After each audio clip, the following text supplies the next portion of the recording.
తిరుపతి తాతయ్యగుంట గంగమ్మ జాతర మహోత్సవంలో భాగంగా మంగళవారం ఉదయం గంగమ్మకు ఒడిబాల మహోత్సవం సాంప్రదాయ రీతిలో ఆలయ అర్చకులు ఘనంగా నిర్వహించారు.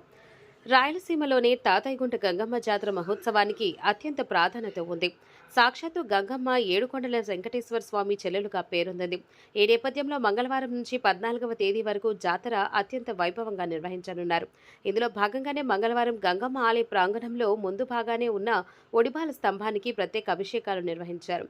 పాలు, పెరుగు, తేనె, నెయ్యి, కొబ్బరి నీళ్లు తదితర వాటితో అభిషేకాలు నిర్వహించి పూజలు చేశారు. ఆలయ ప్రధాన అర్చకులు మురళి ఆధ్వర్యంలో ఈ కార్యక్రమం సాంప్రదాయ రీతిలో జరిగింది. పసుపు, చందనాలతో అమ్మవారికి తిలకాలు దిద్దారు. నూతన వస్త్రాలతో అమ్మవారి స్తంభానికి ధరింపచేశారు. పుష్పమాలలు వేసి కర్పూర నీరాజనాలు సమర్పించారు. ప్రత్యేక వస్తువుల్లో పూలు, గాజులు, కుంకుమ తదితర ముత్తైదువ వస్తువులను వస్త్రంలో చుట్టి అమ్మవారి స్తంభానికి వడిబాల కట్టారు. కన్నుల పండుగ జరిగిన కార్యక్రమానికి ఆలయ ఈవో జయకుమార్తో పాటు ఇతర అధికారులు, భక్తులు, సిబ్బంది పాల్గొన్నారు.